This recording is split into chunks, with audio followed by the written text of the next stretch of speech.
A summer blockbuster, but released in spring, that dares to ask, what if humanity's only hope were also the sexiest man alive? The movie is called Project Hail Mary, and it's amaze. This podcast is called All Those Moments. I'm Benji Wade. I'm Luke Baumgarten. Fist your bump, Luke. All those moments will be lost in time, like tears in rain. All Those Moments is a podcast where we connect social, political, or cultural moments with moments from our favorite movies. If you like deep dive conversations about movies, you've come to the right place. If you've been here before, hit that subscribe button. Let's dive right into it, Luke. Project Hail Mary is based on Andy Weir's best-selling 2021 novel of the same name. He also wrote The Martian, which came out in 2011, and then was adapted into a movie in 2015. You probably remember it. Matt Damon, Ridley Scott, made like $600 million at the box office. This movie is directed by the very creative and prolific collaborative duo, Phil Lord and Christopher Miller. Prolific, but not with a lot of directing credits to their name. Totally, but we were talking about their catalog. It's really interesting how much writing and producing they do and not much. It's deep and it stretches into television. Lots of producing, lots of writing credits, tons of things. Drew Goddard wrote the screenplay. He also wrote The Martian, making him 2 for 2 when it comes to Andy Weir adaptations. It stars Ryan Gosling. And that's who I'm wearing this cardigan in honor of today. Inspired by? Yeah, you said he's wearing something like that in there. I can't remember. Basically this color, but it's got like a tiger on the back. I was going to say there's something on it. Is that like a Drive reference? Because doesn't his jacket in Drive have some type of animal on it? I might have fallen down more of a thirst trap rabbit hole than a movie rabbit hole and found like the 10 best jackets Ryan Gosling has ever worn. Oh my God. Jackets are Ryan Gosling's secret weapon in his movies. So the movie, quite obviously, Project Hail Mary stars Ryan Gosling. It also has performances by Sandra Hüller and James Ortiz, and what I would definitely describe as breakout roles for both of them, if you didn't know them before. And to preview the episode, these are some of the things that we're going to talk about, just to let our audience kind of know what we're going to be up to. Much of the symbolism, the recurrent themes and ideas that are running throughout the whole film, its tonal balance between many times screwball comedy, many times existential sci-fi, how they pulled off the character Rocky without the use of CGI, how the dual timeline structure of the narrative keeps things from ever feeling slow. Okay, yeah. And whether we think ultimately the multifaceted ending, I'm putting in air quotes, works or not. But before we do all that, let's talk just general impressions. I always just kind of want to let people know like where we're going to be headed with our takes. So for you, I'll set you up. Let's say 30 minutes the next day, whatever. How were you feeling about Project Hail Mary after watching it? I walked out of there just feeling like, why did I ever get cynical about the movies? Why did I ever get cynical about blockbusters? Like I do so much heavy stuff in my life, like my work is all nonstop terror most days, and doing journalism and writing about immigration and stuff. And totally, you've been covering a lot of ICE activities in Spokane, Washington. And like as broken as the movies are, like that's not my job to fix it. So I can just go and enjoy good things and have fun and not feel bad about it. And that's kind of a revelation. Like, almost felt like I was a kid again. Hell yeah. I mean, you and I have talked about the fact that through this is episode 16, we've done a lot of heavy material. Yeah. We've done Train Dreams. We did The Voice of Henry Job. We did Eddington, No Other Choice. These are all fairly, in some degree or another, bleak or about bleak topics, or quite despairing about their outlook about planet Earth and humanity's role in what's happening on planet Earth. I described it, and I ran into our friend Anne, and I would say like a supporting cast member to this show, because she's been on our audience feedback numerous times, right? Totally. Yeah. And when I ran into Anne, I just said, I really missed them.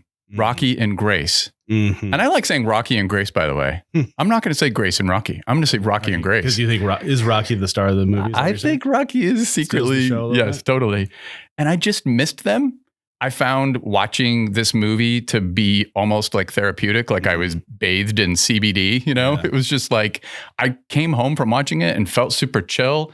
And I was like, what is working? Why do I feel so mellow right now? And I know it was from watching this movie. Yeah. I bumped into my neighbor as I was coming down here, and he said it was one of the best pieces of screenwriting he'd seen in years. I think you can do excellent screenwriting with like less than, super serious Oscar material, right? Like I actually do think there's a lot going on in this movie. They explain a lot. It's really complicated stuff. The science isn't straightforward. Oh, this is really interesting that you're saying this. They do a really good job. The emotional beats were really real for me. They were good. It also never felt too awful. The screenwriting, I think I would probably rank behind the performances and the editing. The editing I want to talk about that. And they made many runs at it because their style of filmmaking is to shoot a ton of coverage. Lord and Miller talked about how they're like, Gosling gave him X, Y, Z, 5, 6 takes of a certain style. And then they would go, can we get one more and just like go crazy on it? And then they had coverage, and they made the entire movie this way. They also admitted that they had a 4-hour cut that they were quite embarrassed by. Oh, they did 11 screenings of it too. Oh, wow. With some friends, some strangers. Before we get into spoilers, let's talk about what this movie is and who made it. You want to start with the log line, Luke? A middle school science teacher, Ryland Grace, wakes up alone on a spacecraft with no memory of how he got there. He's light years from Earth, and he slowly recalls that he's on a one-way mission to save humanity from a climate crisis. Project Hail Mary was directed by the aforementioned Phil Lord, Christopher Miller. They have written, directed, produced so much, including, this is just a short list of things, including a couple of things that they wrote. Yeah. Cloudy with a Chance of Meatballs, the Lego movies, 21 and 22, Jump Street, Spider-Man Into and Across the Spider-Verse. They were producers and writers on that. Yeah. I thought for some reason they were one of the 3-headed directors, but they were not. They were too, yep. Yeah. This is the first movie they've directed since 2014, which was 22 Jump Street. Wow. I freaking love those movies. Dude, you wanted me to watch them before. I didn't have a chance to. I'm bummed too, because I actually like Jonah Hill. Oh my God. Channing Tatum and Jonah Hill, Ice Cube. It's interesting because there's a lot of actors in this movie, but there's kind of only 3 or 4 primary characters. Obviously, Grace, played by Ryan Gosling. The German actress Sandra Hüller as Ava Stratt, who's sort of the head of the Project to Save the World, Project Hail Mary, and also sort of ends up being not quite an antagonist, but kind of a foil to Ryan's character. Yeah. Lionel Boyce as Officer Carl, and James Ortiz as the voice of Rocky. It came out on March 20th from Amazon and MGM Studios, and this is by far their biggest box office ever. But before we get into anything else about the movie, let's take a quick break. When we come back, we will go over all those moments from Project Hail Mary. Okay, let's talk about Project Hail Mary, all those moments from the movie. Yes, there will be spoilers. If that matters to you, it probably should.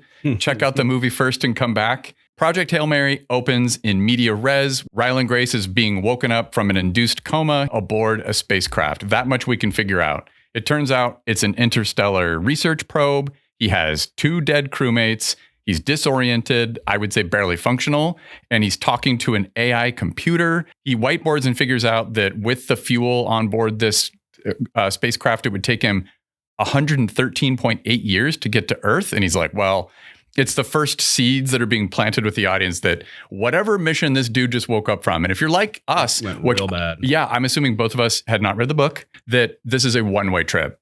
Yeah. That's all I'm figuring out at this point. Record scratch, we learn through flashbacks. They cut back in time and you learn that Grace is or was a middle school science teacher, and he's a highly capable scientist. Gosling got a chance to reprise his role as a middle school teacher. Did you see Half Nelson? Long time ago, yeah. Why don't you do me a favor and write 3 examples of historical turning points that we've talked about in class. Okay? I think it's the first thing I ever saw him in, and I loved that movie. I love Bowden and Fleck, the filmmakers that made that movie. And I also just wanted to take your temperature on this. I thought that this was a super clever intro for the movie because I haven't read the book, but I think the way that this movie introduces his character and the 2 different timelines, I was already kind of like, who is this guy? Yeah. It's super mysterious. I'm hooked. I need to know more. We get these 2 parallel timelines, And these are the things that are established in like the first 10 minutes, honestly. There's some sort of mystery in space happening to this character. He's got a full scraggly beard, long hair.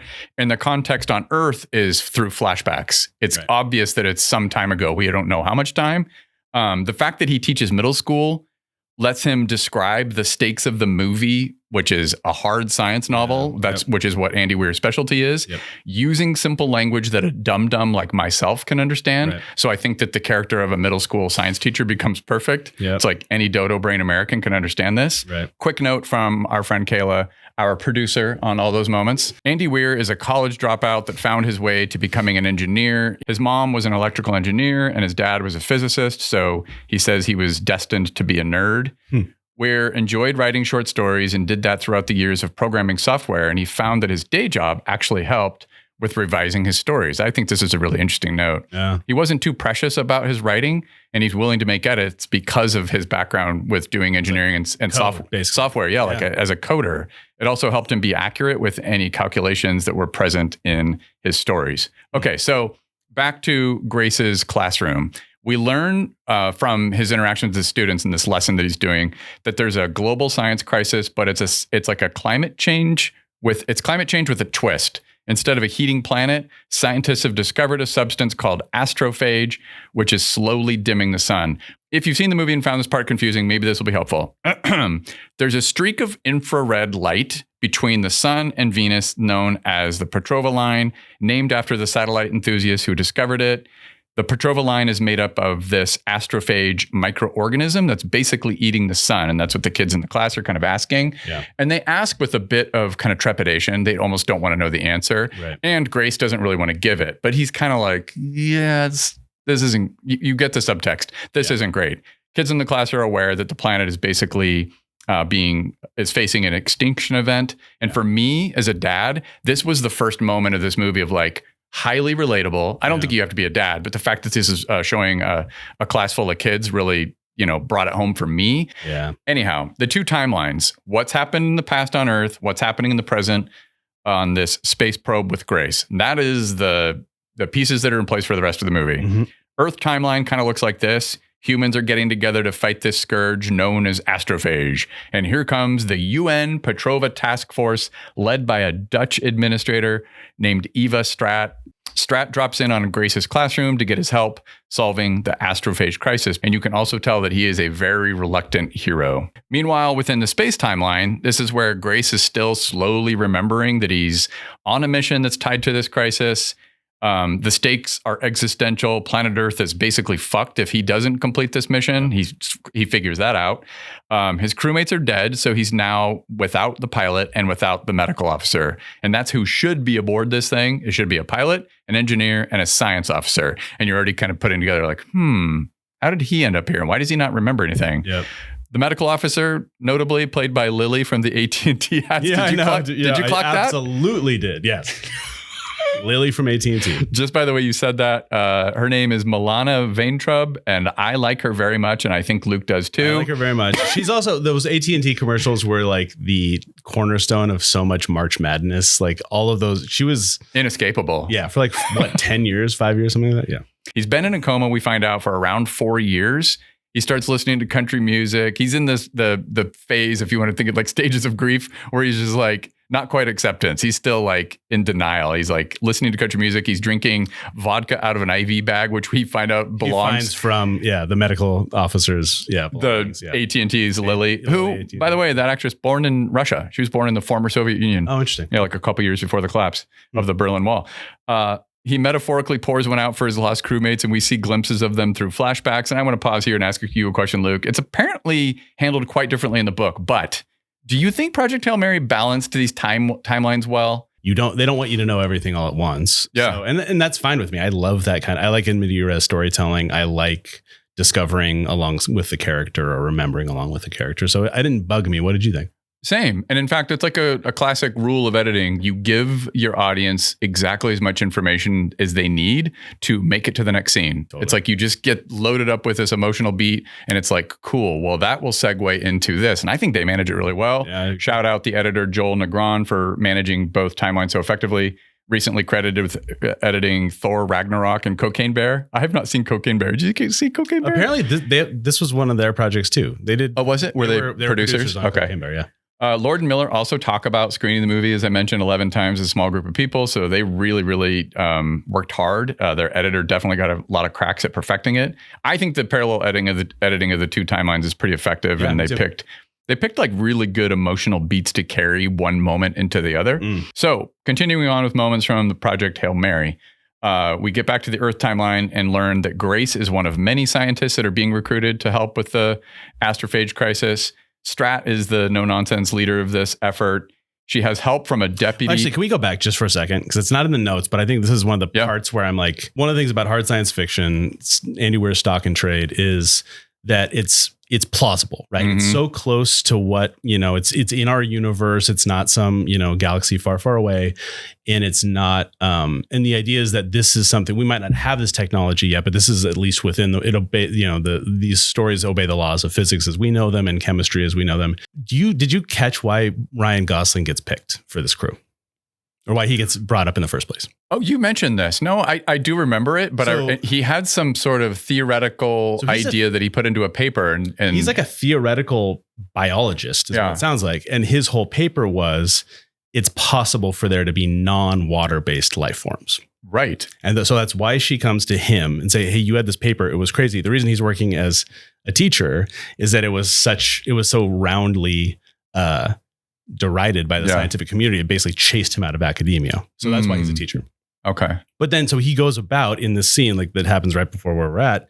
He's trying to figure out what these creatures, the astrophage, is made of. And he finds ... If these things are going back and forth between the sun and Venus, which is where the other end of the Petrova line is at, water can't exist in the sun. The sun's too hot. These things would evaporate. This can't be, at least their theory is, this cannot be a water-based life form. So we got to call the guy who thinks it's possible to have non-water-based life forms because, current science is like, as far as we know, non-water-based life is not possible. Oh, this is great. But real quick, I just want to make sure I'm connecting dots here because this could be a revelation to me. Is Rocky not water-based? No, he is water-based too because... Oh, okay. So Ryan Gosling does all of his tests and finds out his theory's wrong. Yes. The thing he wrote that he was so sure about, that, and yet this is the other thing that I think is so fun and interesting about science. And this is why I'm sure people like Hank Green love Andy Weir. It's like, that's common in science. You're always getting things wrong. Of course. That's the whole point. It's like to have a hypothesis, test it, you're proven right or wrong, you revise your hypothesis. We learned that Grace is one of the many scientists that's helping with this effort. Strat is the no-nonsense leader of the effort. She has help from a deputy type of officer, Officer Carl, played by Lionel Boyce, a.k.a. Marcus from The Bear, a.k.a. one of my favorite characters in the last 10 years of television. Thank you so much for calling that he is Marcus in The Bear. Because I was like, I know that guy. I love that guy. And you couldn't quite place it? Place it, yep. At this point, keep in mind, he's just helping with the task force, and we find out that there's hundreds of other scientists. So he does learn that he is not exceptional at this point. Like he would have been exceptional if it would have proven to not be a water-based life form. So she just takes off. She's like, take these three cells or three little blops of the stuff. Like, good luck. I'm going to go with the A team. He basically gets like resigned to the C team with Officer Carl. And it is almost like a moment of chance that he ends up making this discovery. Absolutely. So with Officer Carl, although you could argue that his relationship with Officer Carl, which takes on characteristics of what Lord and Miller are so good at, is these buddy pairings. Totally. This is the first time where it shows he's so good at cooperating with other people too, and getting them to help. So Lord and Miller talked openly in a recent interview that I was listening to about their inclination and their reputation for stories about friendship and friendship that is experiencing hardship in some variety. Yeah. So I think this is the first kind of it's like the Officer Carl relationship is a dry run for what we eventually find out about his relationship with Rocky. And I think I found a lot of the humor in this section passable. There's a few good lines, but it's kind of labored. Yeah. It feels a little forced. Carl. Yeah. Like deliver any, or just his looks and his mannerisms and like the pastry chef and the bear. Yeah. He's given a little bit of Marcus in this. No, absolutely. Yeah. What I was thinking in those moments and later on with the Rocky character is like, the importance of buddies in any creative or intellectual endeavor, how much better it is when Ryland's, when he's in space, he's not really solving the problem until he meets Rocky. I think you're describing something that's already happening. And I love that they get a dry run to show his relationship with Carl, because it is this idea that like almost like pair programming. Pair programming is this concept of you will get more out of a coder if they're working together with another coder in unison, and even, yes, in person. So Carl and Grace are communicating with walkie-talkies at this point, and we go into a kind of a montage. At one point, we get one of these pretty good lines. Hey, Carl, this is Grace. Imagine for a second you're an interstellar microorganism. And Carl, deadpan, very Marcus. He's like, yeah, I'm not doing that. They experiment. They go on a trip to Home Depot. Classic buddy movie montage. Carl and Grace making a game out of throwing duct tape into the shopping cart before bowling with the duct tape and rolls of aluminum foil. It's a little corny, but I'm like, hey, I'm still in because I want to know what's happening in space. This is where the Earth timeline stuff isn't totally working for me, but it also doesn't really matter. This felt like fan service for hobby scientists to me. Yeah. It's like the guys that now have $1 million YouTube or million subscriber YouTube channels and are always blowing shit up in their backyards. Like that's the vibe. Was for those guys. It's very DIY. Yeah. They work on a lab experiment that teaches them where basically Grace learns how Astrophage breeds. And there's some great lines here. Carl, are you sitting down? And Carl says, no, I'm standing like a grown man. Big discovery. Grace figures out how to reproduce Astrophage. You fast forward. He's in front of a huge panel of scientists. They're on this highly classified aircraft carrier. There's an awkward there it is reference from Grace and another scientist. I'm just going to move past some of this stuff. Lots of shenanigans in Earth.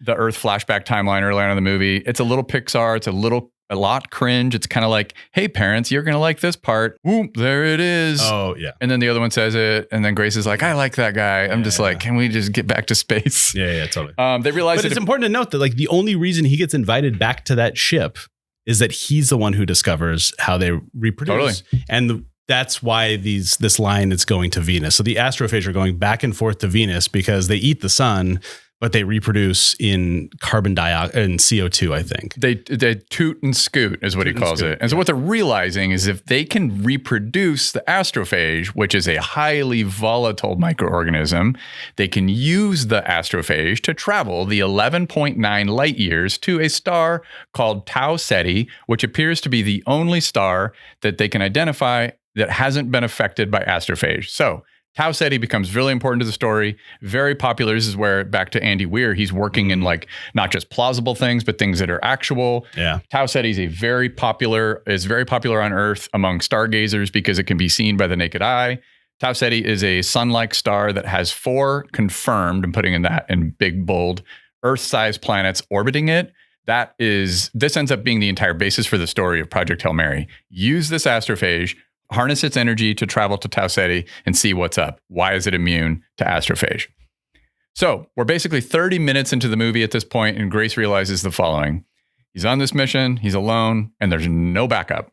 Oh, and he has a really good robot droid assistant named Armando who gives him a very, very nice haircut. I don't want to nitpick, but we wouldn't be insufferable podcasters if we didn't nitpick.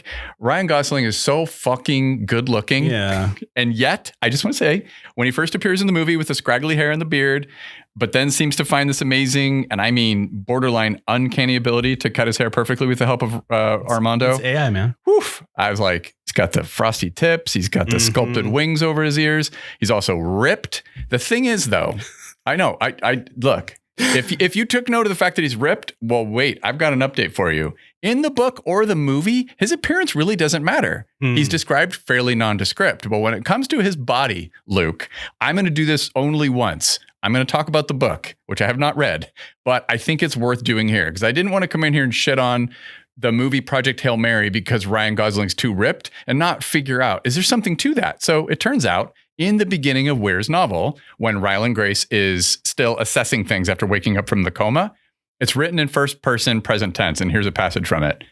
Why am I so weak when I have these well-toned muscles? And if I was in a coma, why do I even have muscles? I should be a withered, spindly mess right now, not beach bod buff. About 30 pages later, but these beds aren't magical freeze chambers like in the movies. There's no special technology at play here. I think we were in medically induced comas. feeding tubes, IVs, constant medical care, everything a body needs. Those arms probably changed sheets, kept us rotated to prevent bed sores, and did all the other things ICU nurses would normally do. And we were kept fit, electrodes all over our bodies to stimulate muscle movement, lots of exercise. Oh, okay. So Yeah, that makes sense. he's still Ryan Gosling. He's Ken.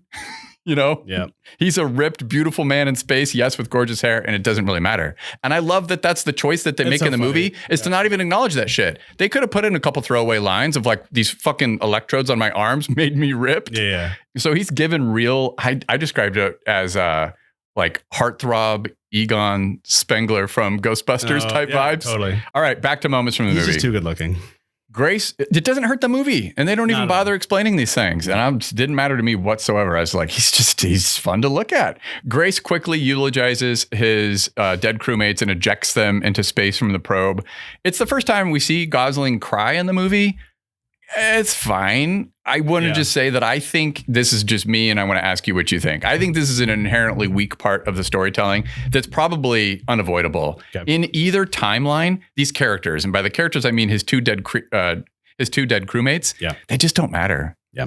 I didn't give a crap about No, they them. didn't. And actually, here's the thing. So we didn't mention this character because it's not one of the main characters. The pilot, the people who you would think would be the main supporting characters are all dead at the beginning of the movie. Mhm. But Ken Leung, who plays the captain of the ship, is an incredible actor. I really, really love. I know him from Industry, the HBO drama. Oh, where hell he yeah. plays, He's like- so good in that. No, he's one of my favorite characters. I can't watch that show. He's sort of it's really good, man.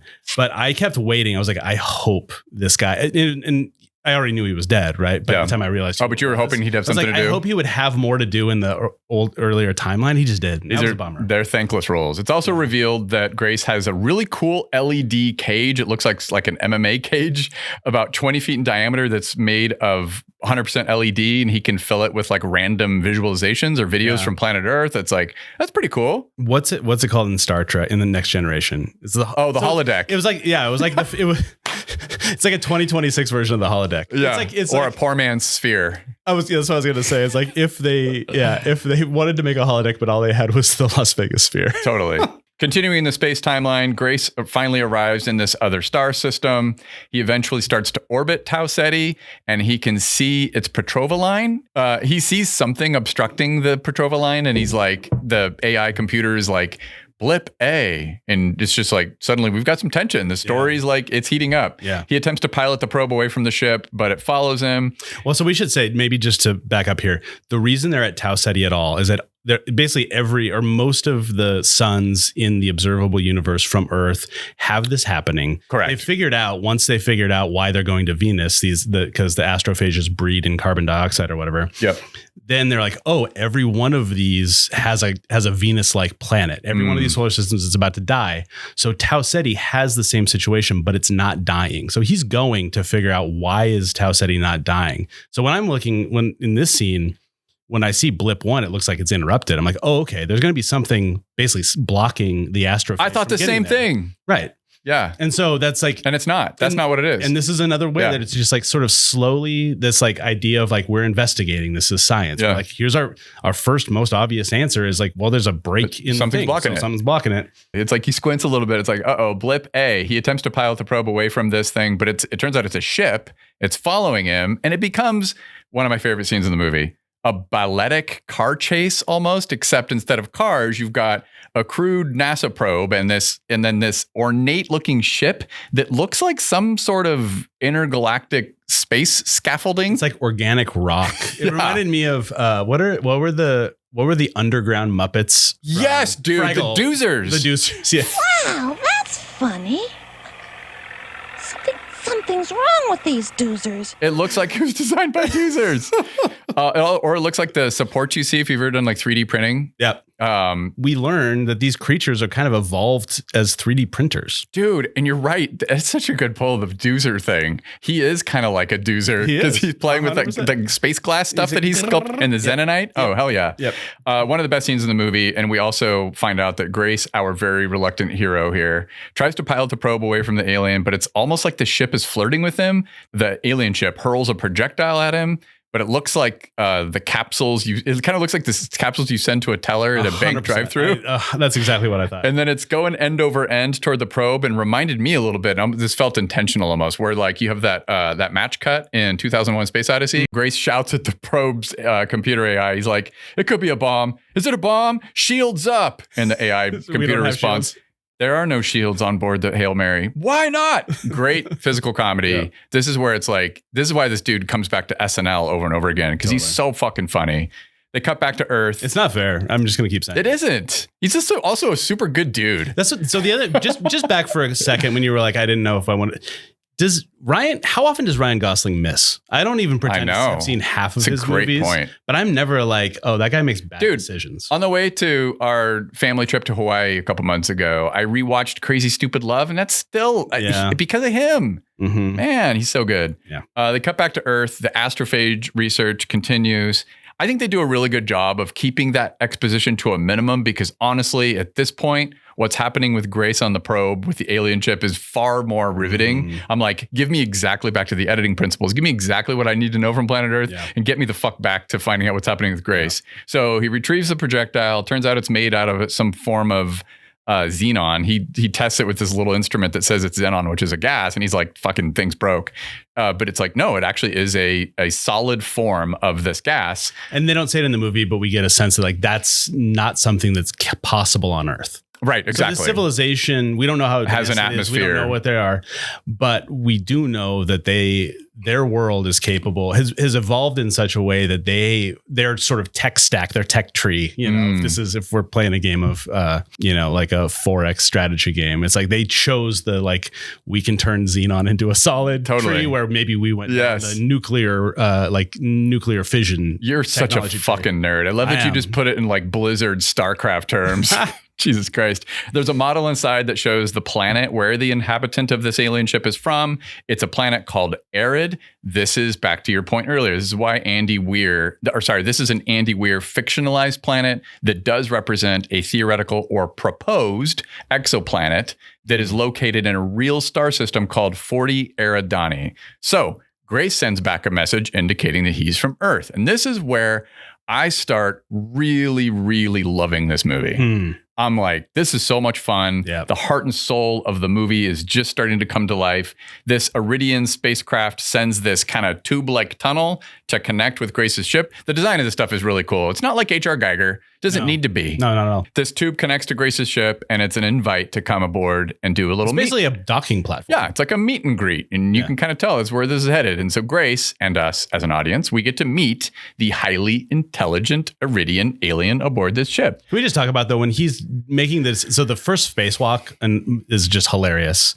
And then we get a sense that this must be intelligence, because they actually throw two probes out. Yes. Right? And the first time because Rocky doesn't know where he's supposed to throw this thing, because he's from another planet. He's never experienced humans before. He's like, where's the sentience at? Totally. So he has to run down the entire ship to catch it. But then Rocky obviously figures out where it's coming from. And that's also how the docking platform goes right to the docking spot and again, it's like it's playing off of like the physical comedy we've already experienced. This is why I think it's just really deft filmmaking in service of a really fun film. Because like Ryan Gosling, the next probe is about to come, and he's like about to jump out of the airlock. And then he realizes it's literally coming right to him. And it's like a perfect pitch right into his chest. Totally. Yeah. Grace and us as an audience, we get to meet this highly intelligent Iridian alien. They're separated by like a thick piece of space glass in this tunnel. And when we eventually get to look at him, he is basically a slab of rock with 5 limbs, also made of rock. And his movements and his shape give him a kind of, I describe it as a slight hermit crab vibe. Totally. Yeah. I mean, arachnid. Yeah. Kind of like a crab. It had to be intentional, right? No face, no eyes. Grace calls him Rocky. They somewhat mirror the way that the two ships were engaged in that balletic dance chase sequence earlier. They do this pantomiming dance move thing back and forth. It's super adorable. No, I'm sorry.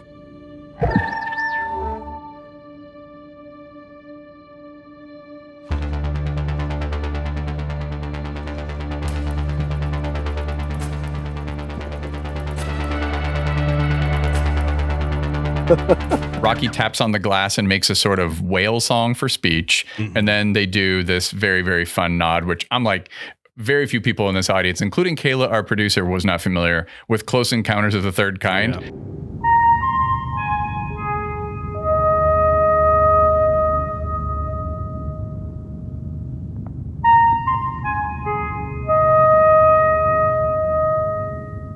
Dun, dun, dun, dun, dun. I could hear that anytime. I'm like, oh, I'm there. There's a section of the movie where Grace waits for the Iridian ship to prepare for the tunnel connecting the two ships for a human being.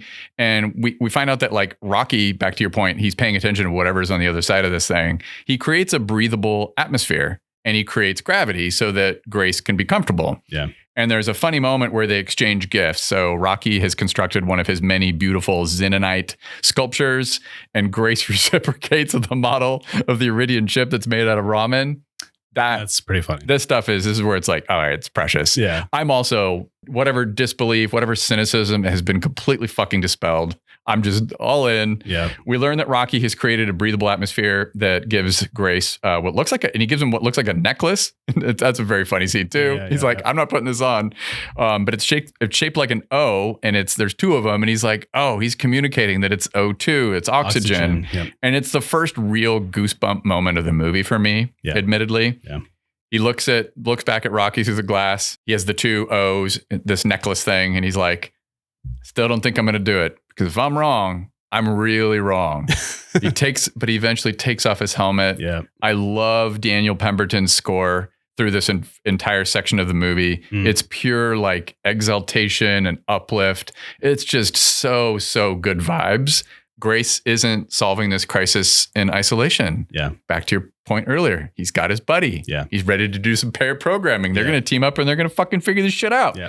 We learn that Rocky's planet is also being affected and threatened with extinction from the astrophage. And Grace starts to record home videos for NASA. Should they ever see them? Yep. Classic trope, but it totally works. Just as it worked with Matt Damon and The Martian. It's like they had a proof of concept. Lord and Miller weren't going to shy away from it, nor should they have.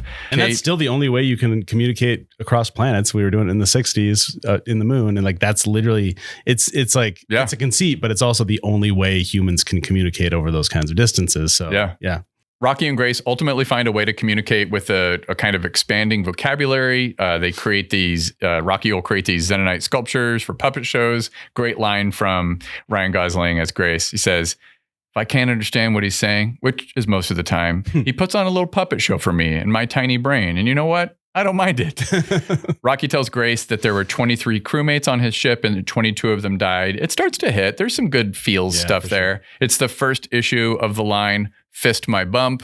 Comes up many times. I'm sure by the time you probably listen to this podcast, you're going to have seen those memes, or you've seen the movie, I would hope. Yep. Luke, does the movies, I feel like this is like such an obvious question, it's quite rhetorical, but does the movie for you land this tonal shift, or does it feel like Rocky is a gimmick? Is he a gimmick, or is he like a core story element to you at this point? I think what Andy Weir is saying in a bunch of different ways, he's like a guy who's committed to sort of popularizing science and popularizing what's possible with science. Lord and Miller obviously like buddy films, and that's like perfect because like, you know, the entire thesis is you need people to make science. So, you know, like it has to be like going back and forth. So it's like, we don't know how long Rocky's been there alone. No. And then Grace comes up and he's not doing great, you know? Yeah. And once they start working together, that's when they start making progress. Well, they were producers on Mitchell versus the Machines. They were the directors, writers of Cloudy the Chance of Meatballs. Right. These are movies that have these kind of science very fun, but they're adventure movies. Yep. And then you take the fact they made those two things, and I know this will sound hilarious to anybody who has not seen these movies, but trust me, if you haven't, 21 and 22 Jump Street. They're fucking amazing, stellar buddy movies. You're really good at this. Yeah, I am. Hey, you want to be friends? So it is such a great fit that this novel by Andy Weir ends up in the hands of Lord and Miller.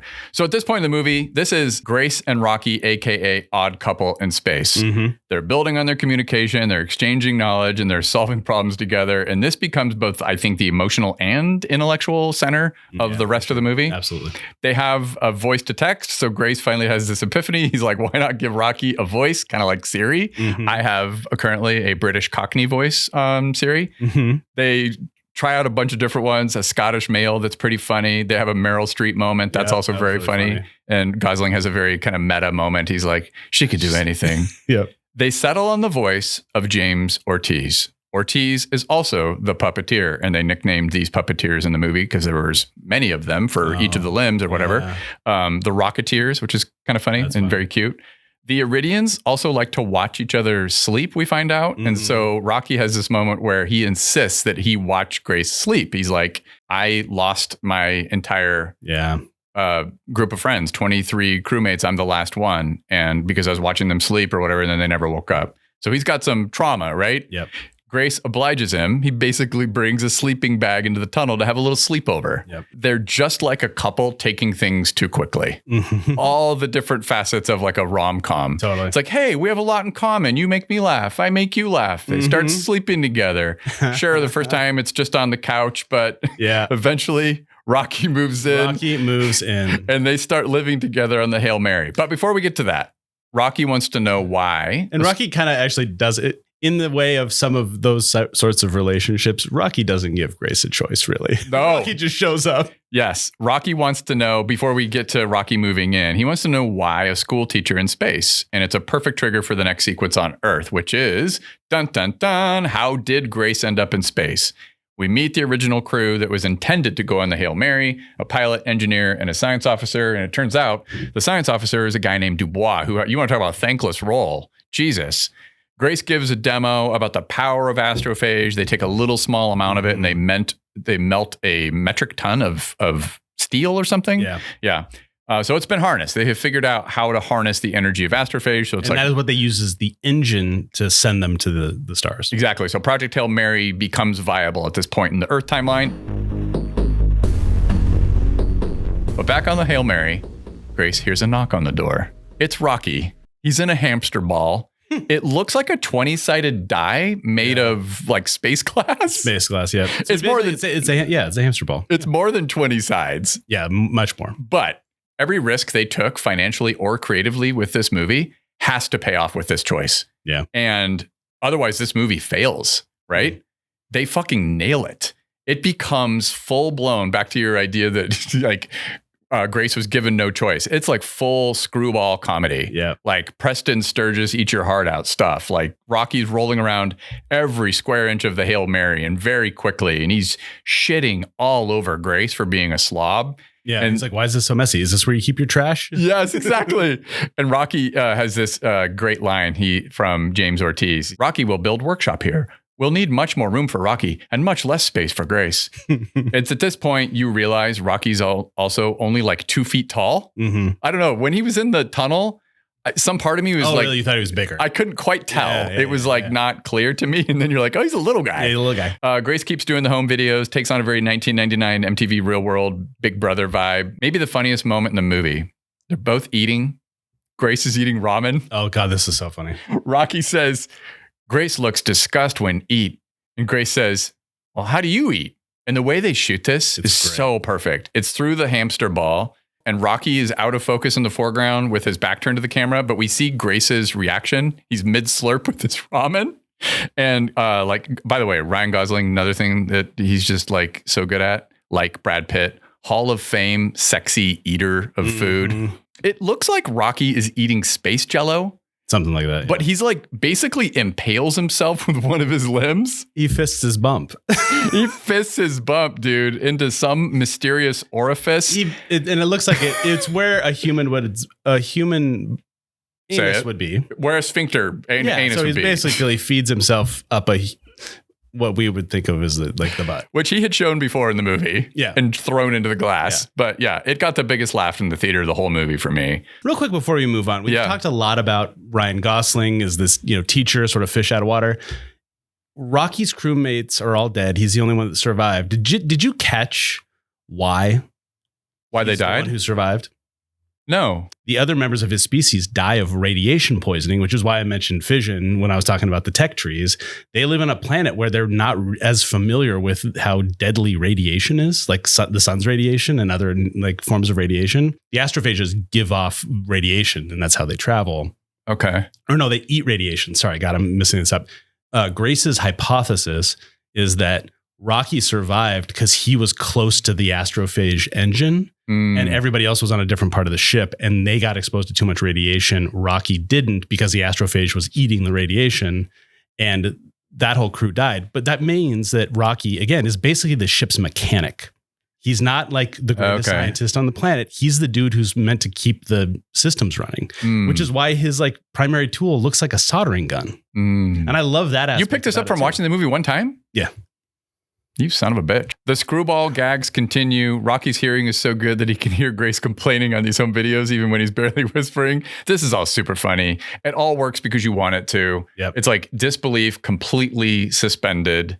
It's because the joy of spending time with them. This is the section of the movie where it's like, this is why I was jonesing for some more Rocky and Grace the next and honestly, day. This is one of those moments where like science fiction is capable of kind of creating greater joy than like normal fiction, greater fear, greater peril, all of those things. This movie is sort of like all of the things that both can kill us or bring us joy turned to 11. And I really love that about it. And this is why casting Gosling for this role, despite his status as Hollywood's greatest living Adonis, like works out. Because to me, it's like whether it's Emma Stone in La La Land or Steve Carell in Crazy Stupid Love, also Emma Stone in Crazy Stupid Love, or Russell Crowe in The Nice Guys. Yep. He's so good at being generous as a scene partner. Yeah. He pays close attention to his reactions to the actors that he's across in a scene. And in this case, a rock. In this case, a rock. Yeah. And I think it's why his appearances on SNL are just becoming so legendary. I can't go 5 minutes on Instagram without seeing one of those clips. It's the gentleman in the blue shirt and blonde pompadour.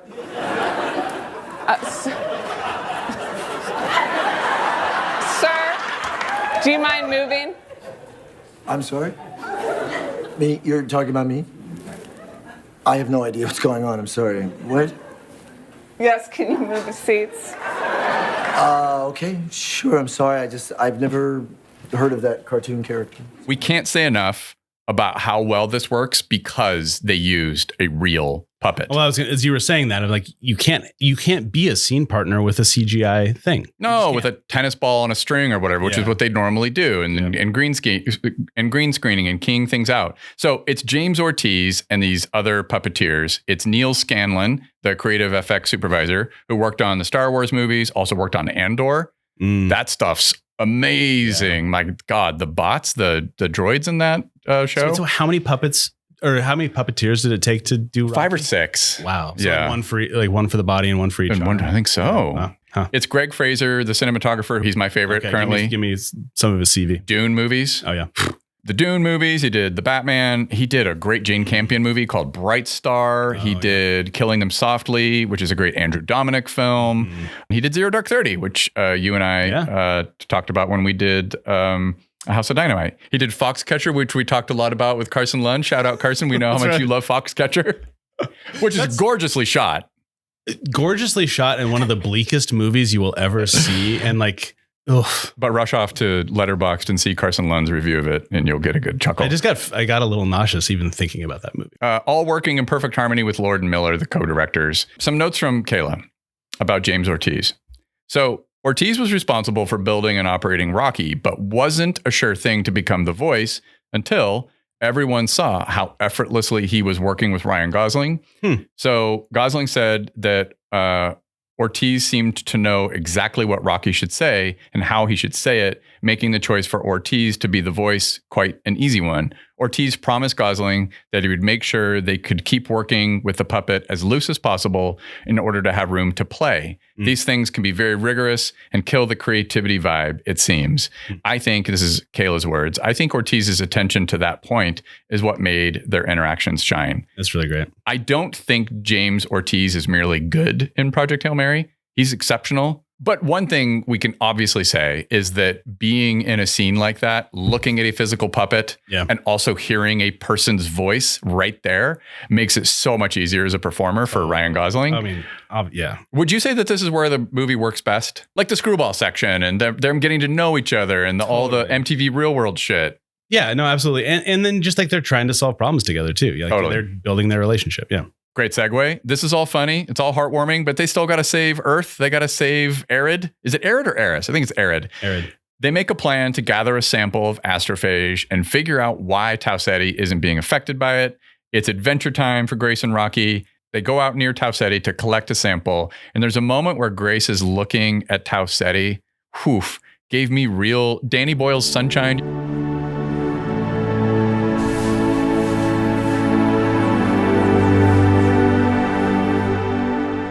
Oh man, I feel Cillian like Murphy. Yeah, but it's been so long. I don't know if Chris Evans is in it. He has a kind of a small role in it. Way early in his career. Yeah.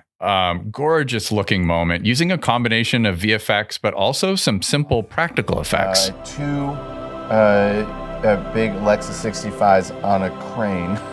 One of them has the infrared filter pulled out, which allowed us to give you that IR effect. And on these close-ups, what we did was we built a chicken wire cage filled with tiny infrared blinking lights, like Christmas lights, that to the naked eye look like nothing. And then had Ryan in the middle, standing there in his spacesuit, looking at his hands and looking around. And it looked like nothing to the naked eye, but with the camera with the IR filter off, it was this beautiful, blinking, pink bokeh all around him. People are going to assume that that's VFX. No, that's it's all so practical. That's so cool. Kayla's fun fact, they interviewed a bunch of real astronauts to help capture the ambiance of space, and they had all described it as a very spiritual experience. And so they really wanted to get that right of how incredible it feels. He has a moment where he's like, will you look at this? And Rocky's like, yeah, boring. Well, that's the other thing we realized. Like there's all these little moments where he's responding to something that he sees with his eyes. Yeah. Later on, Rocky basically has to create a little computer display because Rocky really sees sort of like differences in like scenery. So it's like topography is what. Oh, right. Yeah. Right? His style of vision. That's so right. Like, he can't even really see these things. They're boring. They're boring because there's nothing there because like he can't see them. Different. Yeah. Like his sensory perception is different than Totally. Grace tells Rocky that he gets to name the planet. And he says medium rough texture circle planet. And yeah, because that's how he perceives the world. Yeah, right? exactly. And Grace is, it's a perfect segue from what you just said. And Grace is like, why don't you name it after your mate? Which he does some whale speech for that. And he's like, oh, how about we just call it Adrian? Another reference that I don't think very many people in the audience probably got, unless they're Gen X or older. Wait, what was the reference again? I got it. Rocky, the movie Rocky. Right, yeah, there you go. Now we get a great musical montage featuring the song Rainbows by Dennis Wilson of the Beach Boys. Rocky tells Grace about his mate on Arid and reveals that he's 186 years old.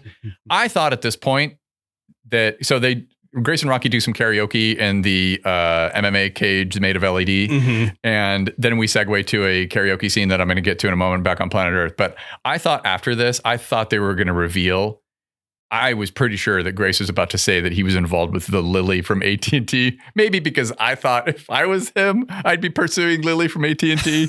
But no, it turns out, no, he's got a very simple exposition. His backstory is just not much. He's just kind of like, yeah, I had a girlfriend, but she ran off with another guy named Mark. And Rocky delivers one of the greatest lines from the movie. He's like, I hate Mark.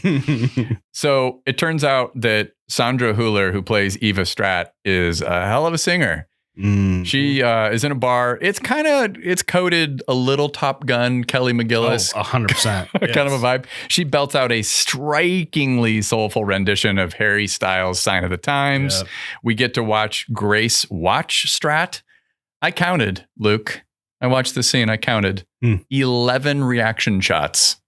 It's a choice by Lord and Miller, but I will admit that seeing Ryan Gosling do this 11 times. Really no change. He didn't really give anything else. It's just the same affect. I thought they could have cut that down by half. Much commentary has already been made about the way Ryan Gosling does or does not wear his glasses in this movie. I know. The number of times I wish I could wear my glasses like this without getting fingerprints all over them. And like, because he's like, they're down here like half the time. He like when he takes them off. I'm wearing what should be progressive lenses. So, hey, who amongst us, right? But 11 reaction shots. And yes, you're right. His go-to choice to say scientist was to put the glasses down the bridge's nose. Anyway, Grace and Rocky get into the lab. They make a discovery. They realize that Tau Ceti isn't being drained because there's basically a predator on Adrian, something that eats the astrophage and keeps it in check. And we now enter the heart-pumping action-adventure section of the movie. High stakes, low probability mission to save Earth and to save Arid. This microbe eats astrophage, and now they just need to make a bunch of it. They need to grow a bunch in breeder tanks. They need to insulate it, toughen it up to survive the journey back to Earth, and for Rocky, of course, to get some back to Arid. And this is where Rocky learns of Grace's fate. Pretty touching, really well done scene. Lots of pathos. We learn that Grace is going to die soon. He's like, hey, this is a one-way trip for me. He's like, I know I'm not going home. I know why. And it's okay. Rocky offers Grace enough astrophage to make He says, I've made peace with it. So Rocky's like, hey, I've got whatever 3 million grams of astrophage. You can have some of mine, and you can make the return trip home. Grace breaks down. He cries. And I will admit to you, Luke, I may even do it right now. I stopped myself in the movie theater from crying because it worked. Yeah. Like Officer Carl, I stopped myself because I'm a grown man. He hugs the hamster ball. And I just love the scene. Yeah. It's so beautifully done. It's like they have probably exhausted how they can express affection or kindness or whatever, love for one another through speech. And even if it's a 20-sided die made of space glass, he hugs the hamster ball, and the need for touch, their affection turned tactile. It totally worked for me. Even though it's through glass, it fucking wrecked me. There's that moment where, and I can't remember if it was sort of prompted by something Rocky said, but Gosling says basically, I said I had accepted it, but that's just the thing you say. I had so not accepted it. Yeah. He's like, wait a minute. You said you're at peace. Yeah. He's like, I was lying. I didn't mean that. It's just the thing you say. So Luke, man, Lord and Miller's decision to use a physical model for Rocky in Project Hail Mary, it becomes at this point, it's like that was an essential decision. Yeah. No way this movie works out otherwise. Yeah. I think it was $1 billion decision. It might not hit $1 billion, but this thing is going to just crush. It's continuing to do really well. Yeah. All right. Back to the movie. On planet Earth, there's a massive explosion. Shocked the hell out of the audience I was with. Shocked the hell out of me. Right. That's it. No explanation. Grace is in the middle of chatting with Eva Strat about the upcoming mission, and there's just this huge explosion. We quickly cut back to Rocky and Grace, and I just feel like the two timelines become these mega stressful set pieces. Mm-hmm. They're there to collect this microbe. They succeed. They get back on the Hail Mary probe, but there's a hole in the ship. I'm not going to describe all the many, many things that happen in the action of this scene. I wouldn't do it justice, but Grace realizes there's a hole. He cuts the fuel tanks. The probe starts spinning like a top. Several G-forces send both of them crashing into the walls of the probe. And I'm like, I'm getting emotional. This is tough. Rocky's badly injured. Grace is knocked out. Rocky gets badly injured saving Gosling. Yes, because he climbs out of his hamster ball, and you know that he can't tolerate that atmosphere, but he manages to attach an oxygen mask to Grace, who's passed out. And get him to the robot doctor. Oh, God. And I'm like, I did not expect this to hit me like this when I was watching this movie. Back on Earth, we learned that the explosion had killed Dubois, the science officer.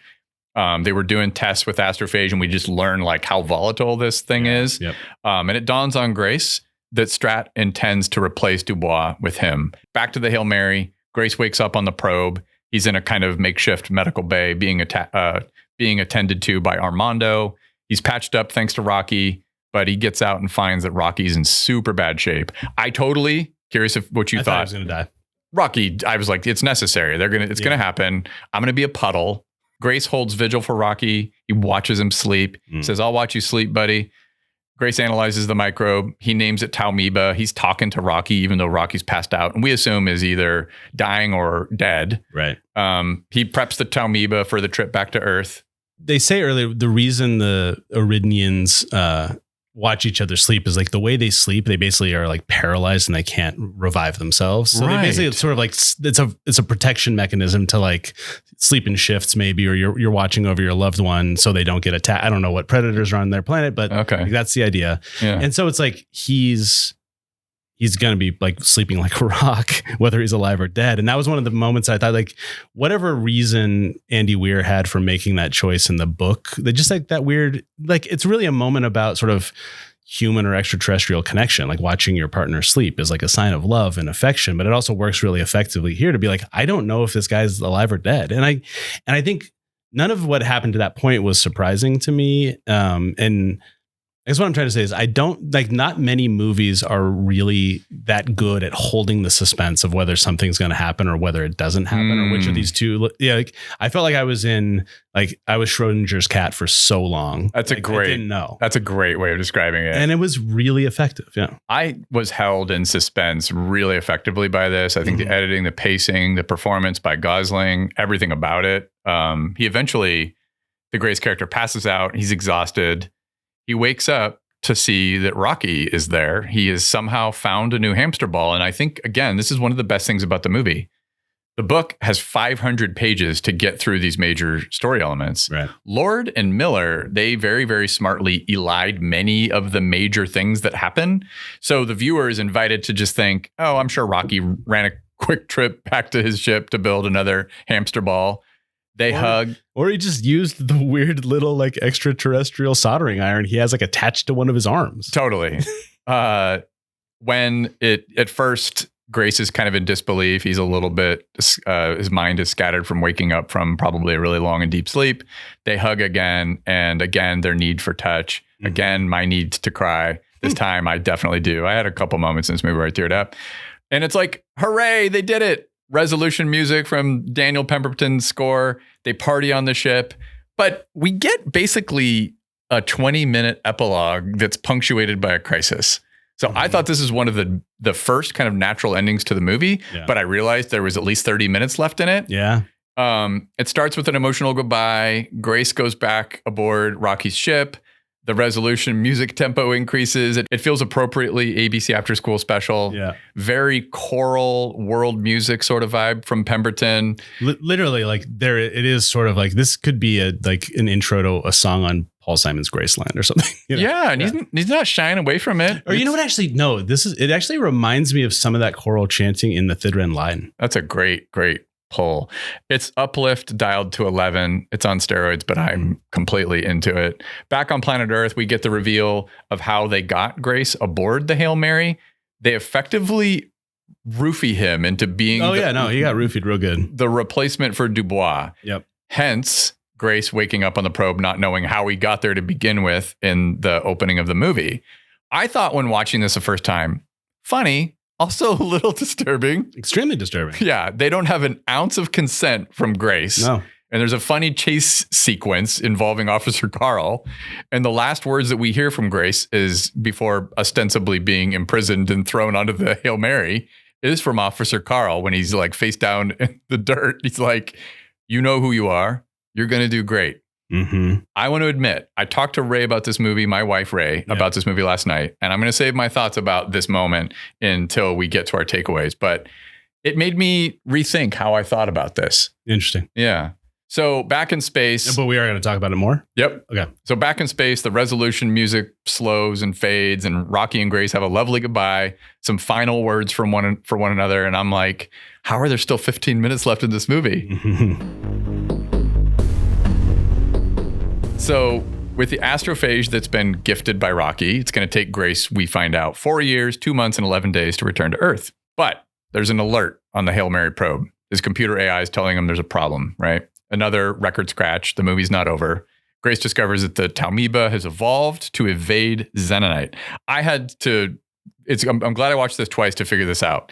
Basically, the Taumiba develops this evolutionary property to leak from the Xenonite containers that they used as breeder tanks. Right. And it tries to eat the astrophage. It's like, it's got a mission. Not only does it like astrophage, it's like, fucking nothing standing in our way. Right. So it evolves to get out of the Xenonite containers. And that's a huge problem because that fuel, the astrophage is their fuel. This Taumiba eats the astrophage, and that's Grace's and Rocky's fuel to get home. This is a crisis for Grace, and he is able to just like take, I think he basically wraps it up in plastic. Yeah. And it's done for him. But obviously Rocky's entire ship is made out of the container that they were keeping the Taumiba in. So he immediately is like, well, Rocky's going to die. Yep. He's going to be stuck in space. And he has no clue. And he's probably not going to have a Ziploc bag like I do because we come from different planets. Like his entire world is constructed out of this material that this, the savior of his world is now able to eat through. Yes. And he realizes not only that, Grace is like, he's going to be stuck. He'll have Tau Amoeba. He'll have no fuel. And his death will also be super slow. And he might not even realize it's happening until it's too late. Yep. Grace can either return home or he can save Rocky. And this is, you know, he can't do both. I was a little bit surprised this happened. I think that the movie felt like it was close to perfect. And I mean perfect in like platonic movie perfect terms of its pacing, its length, its emotional trajectory. But we get this big crisis. He decides to send a bunch of probes back to Earth with the humanity-saving Tau Amoeba. He labels them with the names of the Beatles. Yeah. We get a nice needle drop. It's the song Two of Us. Quick note from Kayla. Two of Us is literally a song about two people going nowhere, taking the same road. It's doing a lot of work in that scene. Yep. Grace decides, no, I can't let Rocky die. I have to go save him. Yeah. Does this moment in the movie work for you? Does it feel like a sacrifice, a transformation? He had his agency taken from him when they put him into a coma. He hasn't actually made that many decisions for himself in the entire movie. He just he's like, well, I guess I've got this mission now and I'm the only one left. I'm going to go do it. This is his first opportunity to make a choice for himself that has real consequences. Yeah, it's almost I like... actually kind of did like it. Me too. It's almost like Strat by roofying him woke him up to like, hey, we should all feel some form of obligation to help planet Earth do better. Yeah. And honestly, that's what Ray's challenge was when I was talking about my hesitance about the roofie thing and the consent issue. She's just kind of like, yeah, but you know what she's basically saying to him in that moment? Suck it up, Buttercup. Yeah. You are probably necessary for generations of human beings. And I have always found the idea that a human being doesn't care about human beings that come after them a little off-putting. I'll just say it gently and politically. Yeah. It fucking really bothers me when people have that attitude. I think the transformation is real. It works. It lands. So I'm first going my movie critic mode thing going, what are they doing? It's perfect. And I think what this leads to is an even better choice later. We can talk about that. Absolutely. So he finds Rocky. The probes get to Earth. Eva Strat is still aboard the aircraft carrier for reasons. It's been 4 years. I don't know if she ever leaves the aircraft carrier. I thought that was kind of funny. She gets to watch Grace, his home videos, including the existence of Rocky. She has a nice little smile. I'm glad they didn't linger on it because I was like, I don't really care what Eva Strat. Sorry. For the second time, I'm assuming the movie's over. Has to be, right? But I'm just like, there's still 5 minutes left. What are they going to do with this? Fade to black on a beautiful shot of planet Earth. The sun is cresting the horizon. Wait a minute. What's this? There's a knock at the door. The odd couple is in space again. Grace is on Arid with Armando, his droid, and his robot assistant. There's a knock on the door. It's Rocky. We find out that the Iridians have built a biome with human-friendly atmosphere and a big old beach with a giant machine that makes tidal waves. Yep. I love the movie. I think that this stuff might have been a little bit too perfect for me. How did you feel about this stuff? The epilogue. I mean, it's silly. So basically what's happening is Ryan Gosling is in this biodome. Basically, he's Pauly Shore on Aridny. Yes. But he also has a job.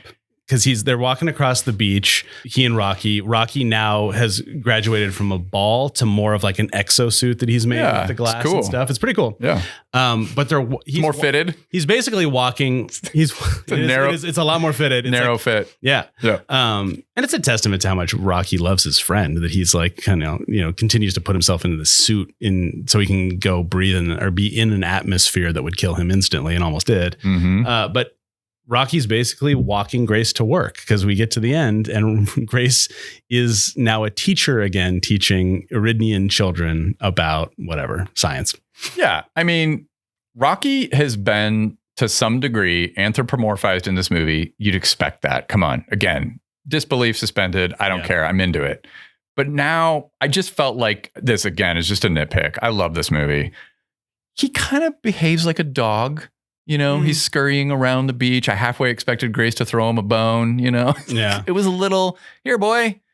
It was like, it was literally. I mean, he calls him pal. He doesn't call him buddy. It's not quite dog language, but it's like they don't present as much as equals in this moment to me. I just felt like, oh, interesting. I don't know that I got that. I know I'm being shitty. Yeah. But- Because like he's there for a reason though too. He's walking him to work, but he's saying, hey, we've got enough astrophage to send you home. So- Right. And this is a counterweight to what I'm describing. Yeah. Because he's like, we've got enough. Our scientists have figured out how to get you home. Yeah. And again, back to the idea of consent. I think the way that you've articulated this has helped me with my own reading of the movie, which is like, he did not make the choice to help humanity. Mhm. He did make the choice to help Rocky and ostensibly Iridians. That entire planet. Yeah.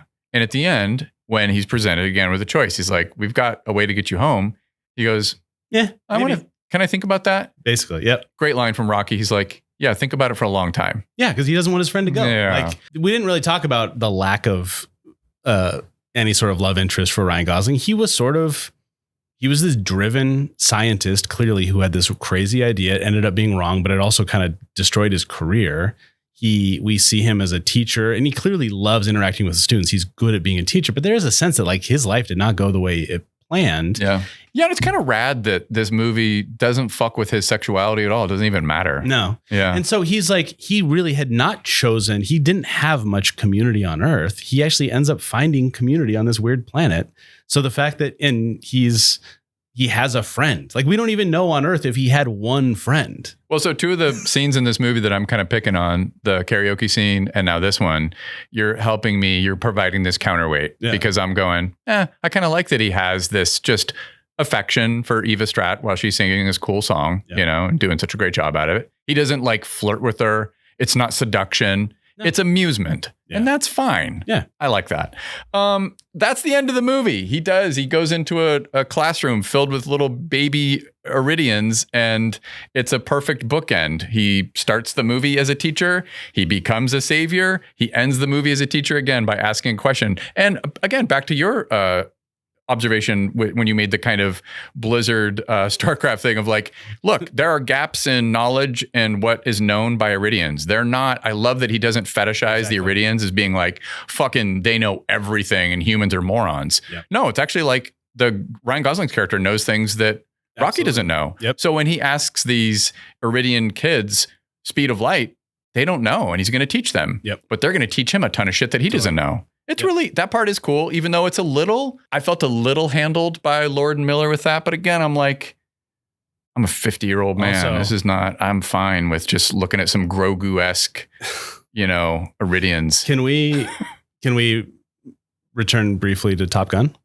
Yeah, of course. I would not have wanted a celebration on the aircraft carrier type of ending here. Like the point of Grace's growth for me is not that he becomes the hero of the world. He finds community for himself, and that's maybe where he wants to stay. He doesn't actually care much about fame. Dude, it's the ending of Boys Go to Jupiter. That's what I was just about to say. You beat me to it, but that's exactly what it is. Hey, one of our 16 episodes is about Julian Glander's brilliant Boys Go to Jupiter, where the character of that movie decides, I'm going to go live with a fucking space worm. Exactly. Because that's better than Earth. And honestly, like that feels right to me, because that's the only thing that character had not, like the character had his own growth to do, and he did it.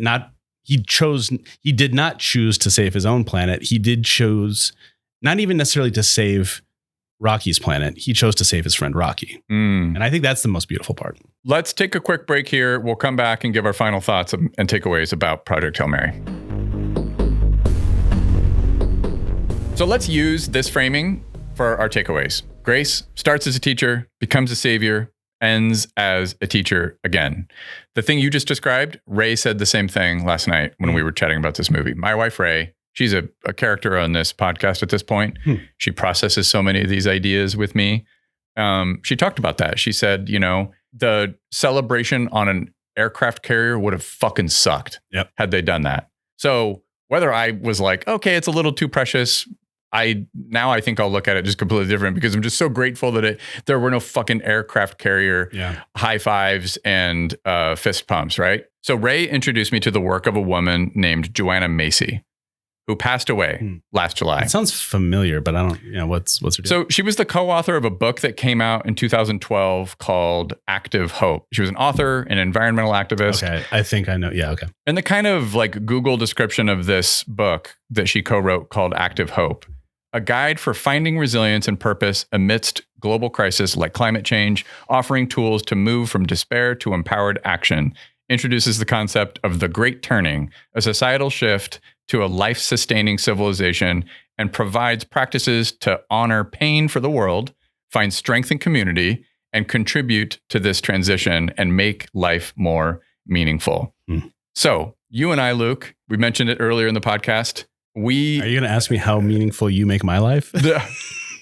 The things we talk about on this podcast, these movies, No Other Choice, Eddington, it's easy to get caught sitting around and not participating in anything that makes life meaningful or better, waiting for someone to inspire you to change instead of actively participating in creating inspiration for yourself or for others. And that's what I think this movie does really, really well. It's so life-affirmingly positive and wholesome. I mean, yeah, it really, really is. The difference for me and why I kind of came in here being like, blockbusters, fuck yeah, was like, I just felt like an escape. And for the escape to be so wholesome, I actually think I'm getting less cynical as I get older. Like I think I would have thought this was cornier than I do now, 20 years ago or something, or I might have, and it would have been an affectation. I think my entire career in ways has been like an active rejection of the things that would make me the most money. I think maybe toward the only things I can think of doing that might bring me a little hope. The example of Joanna Macy and this idea of active hope is one of not giving into cynicism. Yeah. Because I've been the same way, man. Totally. And this interconnectedness, even with across the solar system with another alien life form, I think is really interesting. Yeah. The fact that this alien Rocky is a rock, think of Earth. We feel like, oh, it's terrible this is happening to Earth, but we're not, we're not part of it. Like that we're somehow not part of the thing that's being destroyed by climate change. It's like, no, this rock that we live on. So the fact that Rocky is a rock itself, that the Iridians are rocks, I think is perfect. I also thought about the TV show Andor and how Cassian is at one point in the really important episode from season 1 where he's been passive throughout the whole thing. He's just kind of getting by and Luthen's working on him. He's like, you really want to get back at the Empire? Here's how you do it. And he's like, nah, not for me. And when he's about to get thrown in jail by one of the droids, he says, I'm just a tourist. Yeah. He says it over and over again, which is a way of saying like, I'm just watching this shit go down. Because he's like on a resort planet, right? Yes. And he's pretending to be a tourist, but that's right. Like, yeah, that's right. And he says it over and over again. He's getting ready he's in prison. He's getting ready to meet the Andy Serkis character. Spoilers for Andor. And he's like, I'm just a tourist. I'm sorry, there's something wrong. I wouldn't. We got enough trouble without a resisting judgment charge. I'm just a tourist. Oh, apologies all round then. This used to be a 6-month sentence. 6 years. 6 years? No, wait. But change of guidelines. Take him away. I didn't do anything. Hey. Take it up with the Emperor. Wait, I'm just a tourist. And it's like Joanna Macy or Ray last night we were talking about to be like, no, you're not. Participate. I want to ask you a question. Okay. Because of how climate change with a twist is depicted in Project Hail Mary. Would human beings fight back against a climate crisis that happens to us instead of by us, as depicted in Project Hail Mary, right? So Astrophage is this thing that's happening out there. It's like, oh, we could all get behind that because it's not our fault. That's not why I thought it was galvanizing for people, but yeah, maybe because like we like another, we like to fight an enemy. Like that's, I think, one of the Astrophage. Well, and it's like that's kind of one of the actually both in like toxic and less toxic political movements. It's like you're galvanizing around an enemy, right? Like, yeah, it's the oligarchs if you're Bernie Sanders, it's brown people if you're Donald Trump. And this is the history of neoconservatism. And I also think like it's also just like a lot more imminent of a threat. It's like gonna nuke the world in a decade, not like 20, 30, 40, 50 years. Although back to the David Wallace Wells piece, I don't know. Yeah, I mean, fair. Ray was talking to me again about some recent thoughts that were expressed by another environmental activist, a guy named David Suzuki, who said, we're past the tipping point for climate change. However, and this is a big however, if you have kids or grandkids, you better find you some active hope. You don't want to just read David Wallace Wells and curl up into a ball. And that's probably why I love this movie. It is so life-affirmingly positive and optimistic. Lord and Miller have built their careers around friendship movies, friendship through hardship, and I think they just made me feel real good. So what's your cynical take? Well, my cynical take, now that I'm thinking about it, is the reason humanity came together in this way is that probably Elon Musk or his antecedent in this world, and people like him were like, oh wait, we can't buy an island our way out of this one. Oh yeah. You know what I mean? Like, it's, if the sun goes away, we all die. So yeah, let's commit all of our resources. Absolutely. We have to do that. You know, I think the people that are riding the fine line who know better and are making too much money to get out of fossil fuels, all that stuff, they're like, well, those people might die, but I'll survive. And this was a situation where there was absolute certainty no one was going to survive. Well, you can't imagine in this world that's depicted in Project Hail Mary, the Elon Musks of the world would be making sure they're on Project Hail Mary, you know? Yeah, no, that's absolutely that'd be true too. Elon would be like, fuck this Ryland Grace guy. Let me in there. I'm so smart. At first, I wrote about this movie that I felt transported, but not necessarily transformed.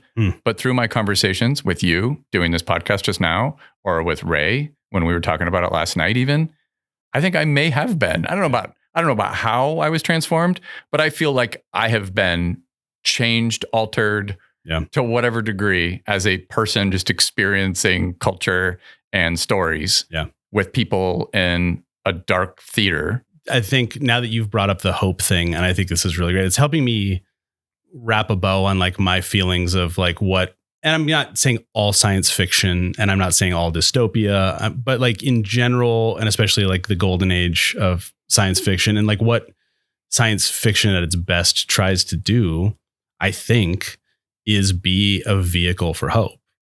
You know, despite whatever massive challenges there are, despite whatever rules you might have to change about the way the universe works to make the fucking, you know, propulsion drive on these engines, regardless of what, you know, thing you have to, you know, creature you have to create to make it work. It's the kind of hope that drives the kind of experimentation or the kind of change, the kind of societal change, the kind of, you know, scientific change that leads us toward something, right? It is the astrophage projection. It is the toot and scoot that like pulls the world along. We have to believe there's something better. And that's what imaginations are for. Imaginations are for solving problems, but also imaginations are for imagining a better world and then thinking you might have the tools to get there. I don't remember who this was. I went to like a sci-fi conference a long time ago that was in Spokane, and there was a panel with a science fiction author. I don't even remember his name. And he was talking about a short story that had basically turned him into a writer and made him a scientist. The idea to him as a child that was so compelling was actually the story about an ammonia planet, which is a planet like Rocky's from. So this story was about these sentient, like cloud animals that were floating through, because also ammonia gas is a lot more dense than like oxygen. So the whole story was about like this life was possible. It's possible to have life that's not carbon based, that's not, you know, water based. And this guy was talking about how beautiful that was. And I couldn't help but thinking about that when I was thinking about this. The only other creature that I've ever thought of that, you know, comes from an ammonia planet, Rocky. And I could have almost imagined like a young Ryland Grace reading that book when he reading that short story when he was a kid and be like, wait, yeah, maybe I will figure out if there can be life, you know, that's not, you know, primarily composed of water. That is what literature does. That is what film does. That's what art does. I think at its best, we need things. And like I think this movie is going to do that for a generation of kids. And because we need hope. We need to toot and scoot our way toward something. And if movies like this do it, and it's a little saccharine, sorry, I'll take that. And on the topic of hopefulness, and one of the criticisms of this movie is its length and how it has all those kind of false endings, right? Those moments that feel like endings, but they're just trapdoors for more, to dole out more positivity and more hopefulness. Really, let's be honest. That's ultimately what's happening. And I came down on that side of things. I was like, man, it's too long, whatever. But then I was like, if that's true, I was not expecting to be drinking coffee the next morning and going, I really miss those guys. I wish I could have spent more time. Those two things are kind of contradictory. So did it ever, even though it's 2 hours and 40 minutes or whatever, did it feel slow to you though? No. I was like, I never once thought this is too long. No. All right, let's take a little moment here and talk about some other movies. You can't help it. I'm going to use the word pastiche. We've made jokes about that in the past. I don't mean it negatively. Lord and Miller have made it abundantly clear that they're familiar with all the great sci-fi action adventure movies. And they're also super self-deprecatingly funny when they talk about it. They're like, yeah, we hope Project Hail Mary is thought of that way. Yeah. Among them, some super obvious ones. Some have come up in this podcast already. 2001, the 1968 Stanley Kubrick movie. Arrival, the 2016 Villeneuve movie. That movie. I didn't like Arrival. No, we've had this conversation. I feel vindicated. But did not like that movie, partly because the buddies in that friendship does not work at all for me, which is Amy Adams and the goo monster, Jeremy Renner. And I see. I didn't hate it. It missed me. And I love Villeneuve. Alex Garland's Annihilation, which is like the sci-fi horror kind of a version of like what happens when we interact with a weird alien species. I thought of James Cameron's The Abyss. Oh yeah, a little bit. And of course, already mentioned Sunshine, Danny Boyle's 2007. The Abyss, which is basically like it's space, but it's under the ocean, right? Yeah, like because they're whatever, and they encounter an alien life form. When Ed Harris's helmet fills up with water at that point, I still think about that. I have not watched The Abyss in probably 25 years. That is still one of the most terrifying moments, and it like has colored when Ryland was thinking about pulling his helmet off in this movie. I literally thought it's hell yeah, traumatizing for me. I was 14 when that movie came out, so I thought a lot about when Ed Harris is trying to save his wife character in the movie, played by Mary Elizabeth Mastrantonio. Oh yeah, two comps that are like super on the nose, and these are my favorite ones to this movie. Moon, 2009 movie with Sam Rockwell, directed by Duncan Jones. Hauntingly beautiful movie about being alone in space. No, I've never seen it. He's like a contractor who's mining some material, and he's got like 3 weeks left to go, and some shit goes down, but it's so beautifully made. On the way home, my daughter Greta, 15 years old. You're so proud. She's a cinephile. You're so proud. You know, she asks me, "Have you seen Interstellar, Dad?" I'm like, "Oh, have I ever?" I feel like this is a kind of a primer of a movie for Interstellar. You watch Project Hail Mary, and then you graduate into watching Interstellar. But they both have the same thing. Love, Tars. That's why I'm here. I'm going to find a way to tell Murph, just like I found this moment. How? Love, Tars, love. It's just like Brand said. My connection with Murph, it is quantifiable. It's the key. Love is the story of Interstellar. I'm so proud of her. She also introduced me to Ty West movies recently. So check out Pearl and X if you haven't. Oh, they're both so great. Just watched those recently. And of course, Spielberg, we already talked about Close Encounters of the Third Kind and E.T. I hate myself for saying this. I hope nobody like James Ortiz ever listens to this. I did think about Short Circuit. No wonder you're malfunctioning. Switches are my switches. Life, not malfunction. Not malfunction. I am alive. Do you know that movie? Johnny I literally made a Johnny 5 reference 2 days ago in a group chat. Because of this movie? No. Unrelated. You didn't think about it watching this movie? All right. No, but good. I've seen Short Circuit 7,000 times. So Fisher Stevens, you know. I pass no judgment. I'm just saying I thought about it for a different time. I thought about it for a few small moments, a few small beers. A few small beers. The voice of Johnny Number 5. Oh, I see. Reminded me a little bit of the way that the vocalization of Rocky's character. Oh, like I said, I hope James Ortiz never listens to this. I'll be like, fuck, did he just say I sound like Johnny Number 5? Another comp that could be made is that there were two different versions of Solaris. There's the classic original Andrei Tarkovsky Solaris, and then there's the Steven Soderbergh remake with George Clooney, right? I love both. I've never seen the original, but I do like the second. Yeah. Cliff Martinez's score in the Soderbergh version is sublime. I tried to find the rhythm of the world where I used to live. I followed the current. I was silent, attentive. I made a conscious effort to smile, nod, stand.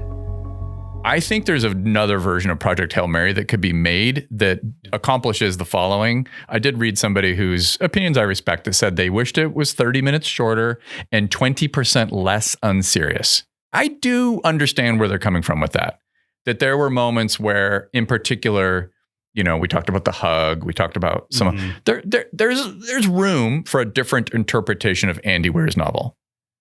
Lord and Miller, in very Lord and Miller fashion, made their like a quintessential movie for them. Right. But I do think there's room for somebody to do a different adaptation eventually. What does that look like? I don't know, but I feel like I could see a more austere, not quite Nolan, but some different. Nolan obviously wouldn't do it because he's done Interstellar, but the corniness helped me a little bit. The goofiness helped me. The bar's been set high. Whoever does do this, and hopefully it's not within the next fucking 20 years. Yeah. But no, I agree. I don't know. I think that it's a perfect match. Andy Weir and Lord and Miller. Yeah, I think so. For all the reasons that we've described. I think so too. All right, I think that's going to do it for this episode of All Those Moments. We hope you enjoyed your time with us. If you did, hit that subscribe button, give us a review, and fist that bump. Fist that bump, Benji. Our next episode will be David Lowery's Mother Mary, starring Anne Hathaway and FKA Twigs. Love, love, love The Green Knight. So if you haven't seen that, Luke, that's your homework assignment. I actually had to read Gawain and The Green Knight when I was for my degree, my English degree in college, and it was bad, but I heard this movie was good. So I'm trying to. Oh, I love it. I've wanted to watch this, but I haven't. Partially to rehabilitate Middle English literature for myself. So The Green Knight is fucking weird. Dev Patel, shout out. He's so great in it. But I've heard that Mother Mary is extremely weird. So I'm super interested in doing a weird movie. Okay. I don't think it's a bleak movie, by the way. Don't want you to be scared like we're going to go do some existential crisis movie. Okay, that's going to be our next episode. Thank you to the Magic Lantern. Thank you to everyone for watching or listening.